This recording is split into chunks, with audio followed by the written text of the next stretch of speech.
Hello hello hello hello हाँ hello हाँ hello भाई हाँ ମୁଁ ଫେଥ୍ ଗ୍ରୁପରୁ କହୁଥିଲି। କୋଉଠୁ? ଫେଥ୍ ଗ୍ରୁପ ଯୋଉ ଅଛି ଯୋଉ ବିଷ୍ଣୁ ଭାଇ ଖୋଲିଛନ୍ତି ଆଚ୍ଛା ଆଚ୍ଛା ହଁ ହଁ କଣ କ୍ୟାନସଲ ହେଇଯିବ ନା କଣ? ଭାଇ ସେଇଟା ମୁଁ ବି ଜାଣିନି ଆକ୍ଚୁଆଲି ମୁଁ ଗ୍ରୁପ ମାନେ ଦେଖିନି ତ ଆଚ୍ଛା କ୍ୟାନସଲ ନ ହେଇପାରେ ଆଚ୍ଛା ଆଚ୍ଛା ବାକି ଦେଖାଯାଉ ଆଜି ତ କିଛି ନୋଟିସ୍ ଆସିବ ବୋଲି ଶୁଣା ଯାଇଥିଲା।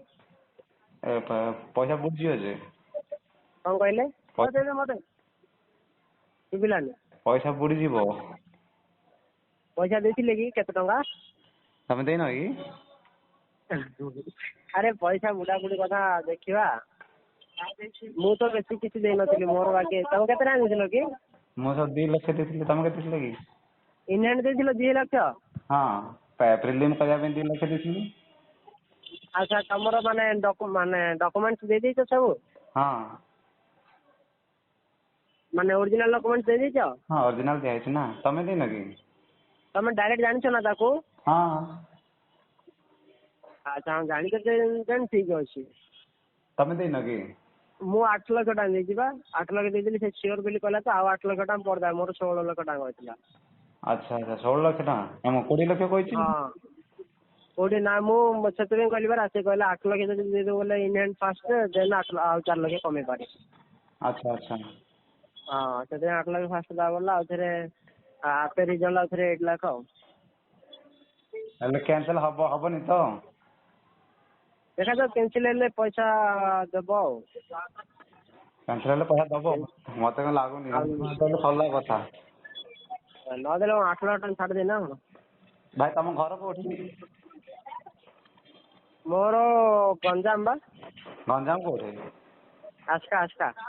ଆସ୍କା ହଁ ବିଭୂତି ଭାଇ ସେଇଠି ଜଏନ୍ ହେଇଛି ଏବେ। ବିଷ୍ଣୁ ଭାଇ ସେଇଠି କୋଉଠି ଜଏନ୍ ହେଇଛନ୍ତି ନା? ତମର କୋଉଠି କି ଘର? ମୋର ବାଲୁଗାଁ ପାଖରେ ଜାଣିବ କି? ଆଚ୍ଛା ବାଲୁଙ୍ଗା। ହଁ ବାଲୁଗାଁ।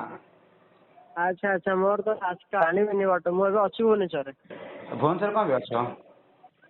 ଭୁବନେଶ୍ୱରରେ ଅଛି MBA କରୁଛି ଏଠି। ଆଚ୍ଛା ଆଚ୍ଛା ହଁ ହଁ ନାଇଁ ତମ ବିଷ୍ଣୁ ଭାଇ ଆସ୍କାରେ ନା କୋଉଠି ଗୋଟେ ଜବ୍ କରୁଛନ୍ତି ପରା OFDC ରେ। ବିଷ୍ଣୁ? ହଁ